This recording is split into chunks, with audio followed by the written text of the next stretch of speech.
یہ میرے لیے ایک آنر ہے کہ اس دیش کے ایک سپر سٹار کے بازو میں بیٹھا ہوا ہوں جس کا نام ہے اسد زبیری۔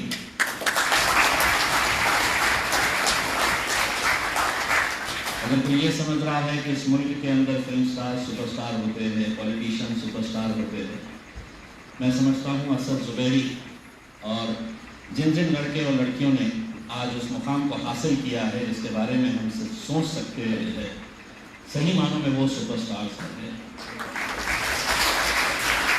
آپ لوگوں نے ہمارے پولیس کمشنر جناب منوج لوہیا صاحب کی باتیں سنی، انہوں نے آپ کو جس طریقے سے موٹیویٹ کیا، میں نے بیٹھتے ہی ان سے ریکویسٹ کیا کہ آپ الگ الگ اسکولس اور الگ الگ کالجز میں جا کر بھی لیکچر دیا کریے گا، کیونکہ آپ کے بولنے کا جو اثر ہوتا ہے وہ بہت زیادہ ہوتا ہے۔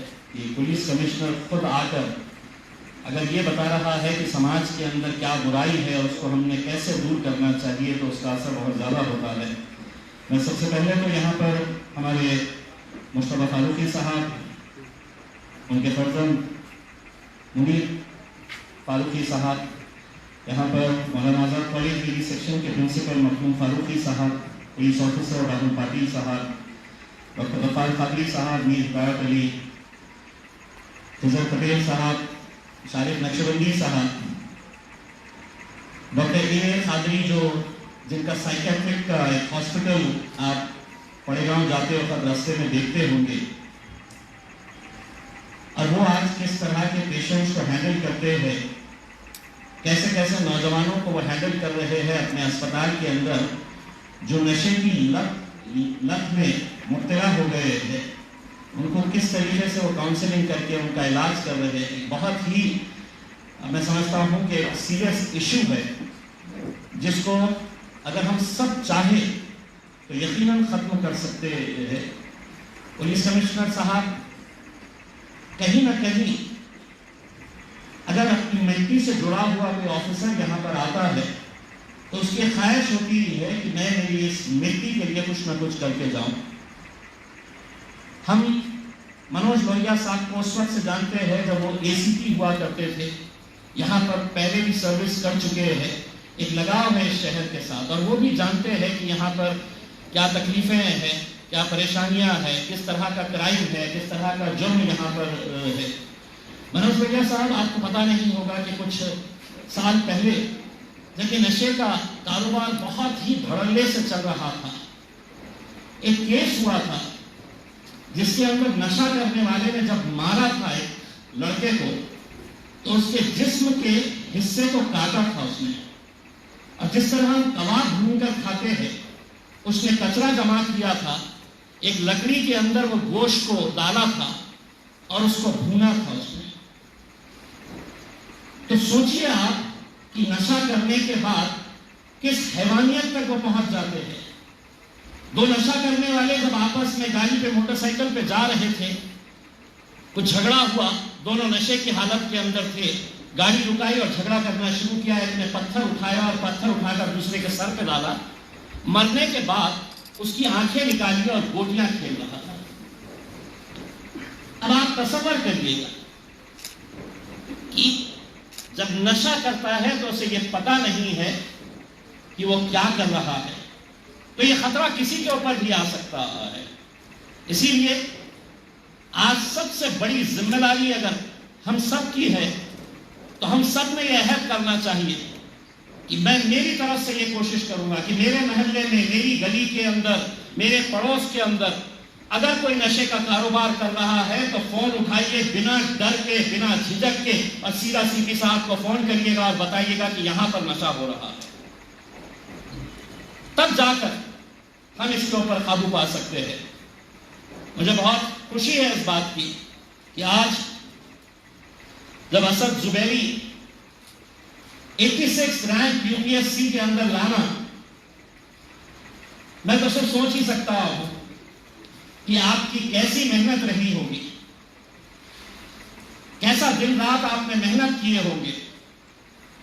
یہ جو بچیاں جن کی تصویریں یہاں پر ہے، جنہوں نے 670 مارکس حاصل کیے ہیں،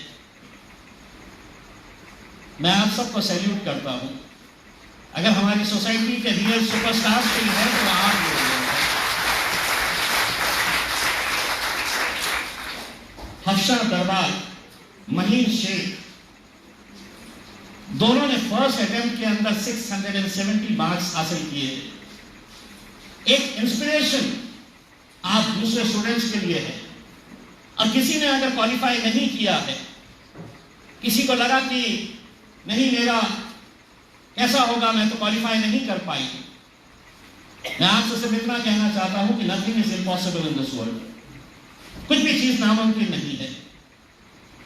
اگر کسی کو لگتا ہے یہاں کچھ چیزیں تو ناممکن ہو سکتی ہے، جب بھی یہ خیال من میں آیا تو امتیاز جلیل کو اپنے من میں ڈال دینا اور یہ سوچنا کہ یہ آدمی کیسا ایم ایل اے بن گیا، ایم پی بن گیا. آگے لوگ کہتے تھے کہ نہیں ہو سکتا ہے، لیکن امپاسبل کو پاسبل کر سکتے ہیں اگر ہم محنت کریں، ایمانداری کے ساتھ کام کریں، لوگوں کے بیچ میں جائیں. مجھے اسد سے مل کے خوشی اس بات کی بھی ہوئی کہ وہ علی گڑھ سے تعلق رکھتے ہیں. انہوں نے جیسے ہی مجھ سے کہا کہ وہ علی گڑھ سے تعلق رکھتے ہیں تو مجھے ایسا لگا کہ میرا بہت قریب کا بندہ آ گیا ہے. آپ کا اور میرے علی گڑھ کا رشتہ یہ ہے کہ میری بیوی جو ہے وہ علی گڑھ مسلم یونیورسٹی سے پڑھ کے آئی ہے.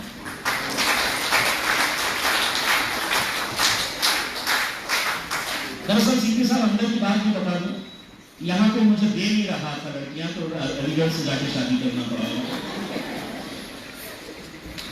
اور وہ بھی ایسا ہوا کہ میں ایک نیشنل لیول ڈیبیٹ کمپٹیشن کے اندر گیا تھا جب کالج میں تھا. تو وہ نیشنل لیول ڈیبیٹ کمپٹیشن کے اندر 33 یونیورسٹیز پارٹیسپیٹ کرنے کے لیے آئی تھی. اس میں ہم اس وقت مراٹھواڑہ یونیورسٹی کے ہم اسٹوڈنٹس تھے، وہاں پہ گئے تھے تو کوئی پہچانتا ہی نہیں تھا ہمارے کو کہ یہ کہاں سے آئے کر کے. ہم بڑے اس سے کہتے تھے کہ ہم اورنگ آباد سے آئے ہیں، تو کوئی پوچھتا تھا ہم سے کہاں پہ ہے یہ، بمبئی سے کتنا دور ہے، اچھا پونا کے قریب آتا ہے. تو لیکن جب نیکسٹ ڈے ڈیبیٹ کمپٹیشن ہوا، نیشنل لیول کا ڈیبیٹ کمپٹیشن جس کے اندر 74 پارٹیسپینٹس پورے انڈیا بھر سے آئے تھے، ایک یونیورسٹی سے 2 پارٹیسپینٹس تھے. تو اس کمپٹیشن کے اندر امتیاز جلیل جس کے شہر کا، جس کے یونیورسٹی کے بارے میں کوئی پہچانتا نہیں تھا، اس ڈیبیٹ کمپٹیشن کے اندر امتیاز جلیل کو فرسٹ پرائز ملا.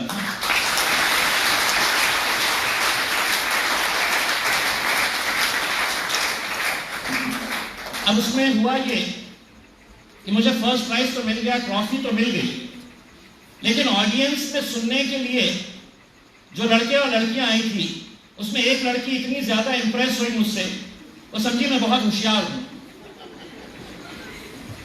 تو مجھے پرائز کے ساتھ ایک کانسولیشن پرائز بھی ملا، وہ بیوی بن کر میری بات میں ساتھ میں چل کے آئے.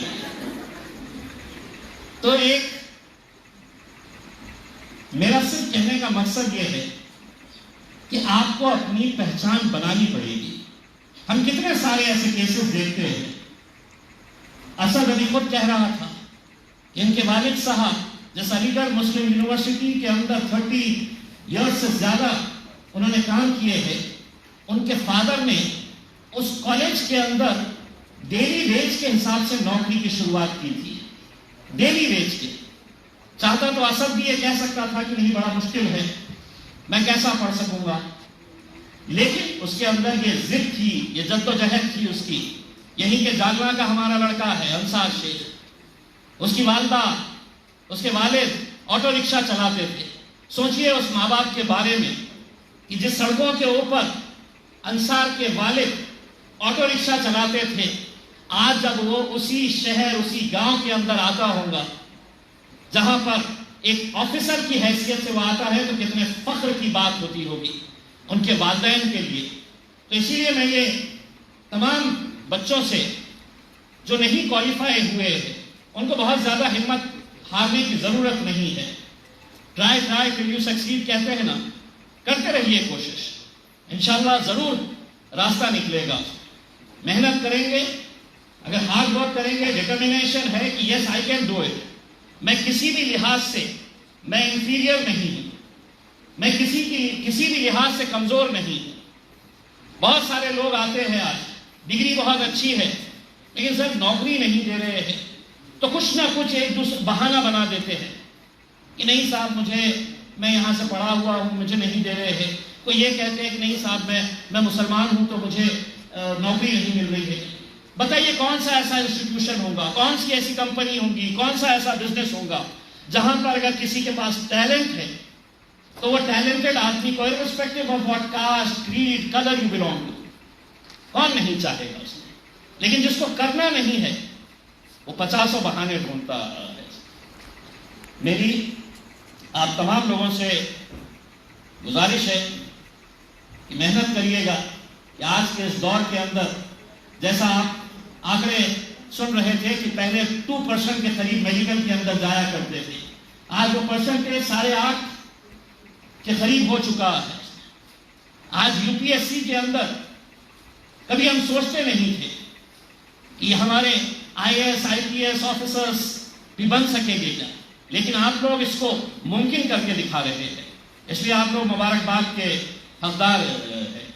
میں صرف اسکالرس اکیڈمی کے ہمارے منیر صاحب سے یہ درخواست کروں گا کہ جو بچے ایفورٹ کر سکتے ہیں ان کو تو آپ یقیناً، لیکن اگر کوئی ٹیلنٹڈ بچہ یا بچی ہے جو پڑھنا چاہتی ہے، جو آگے بڑھنا چاہتی ہے لیکن فائنینشیل کنسٹرینٹس ہے، آپ بتائیے، ہم پوری مدد کریں گے، سماج پورا مدد کرے گا ان بچوں کے لیے، ان بچیوں کے لیے. کسی نے یہ نہیں کہنا کہ میرے پاس پیسہ نہیں ہے اس لیے میں پڑھ نہیں سکتی ہوں، میں پڑھ نہیں سکتا ہوں.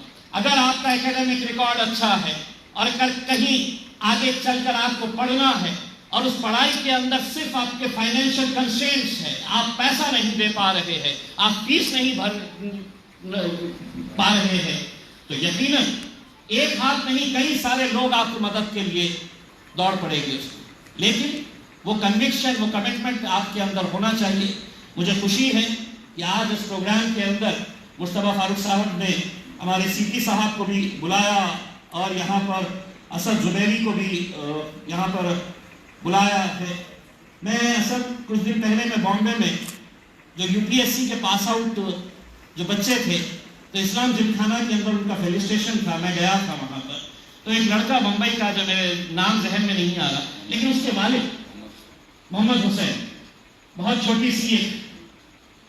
چھوٹی سی ٹپری جھوپڑی کے اندر رہنے والا، جب وہ بیٹھے ہوئے تھے تو میں جتنی دیر سٹیج کے اوپر بیٹھا تھا میں اس محمد حسین کو نہیں دیکھ رہا تھا.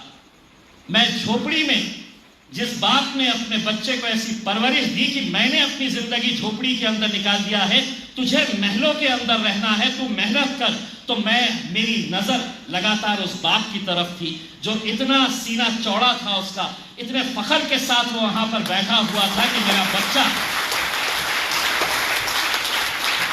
بچہ آج مجھے کیسی عزت دلا رہا ہے، ورنہ اس شخص کی کوئی پہچان نہیں تھی، جھوپڑی میں رہنے والا ایک سادہ سا انسان. لیکن باپ کو بھی مبارکباد دینا چاہیے اور بچے کو بھی مبارکباد دینا چاہیے. اس بچے نے سوچا کہ میرے باپ نے اپنی زندگی پوری جھوپڑی کے اندر نکالی، چھوٹا سا کاروبار کر رہا تھا، اس میں چاہتا تو وہ بھی یہ کہہ سکتا تھا کہ میں کیسا کروں گا، میں آگے کیسا بڑھ سکتا ہوں، میرے پاس تو پیسہ نہیں ہے.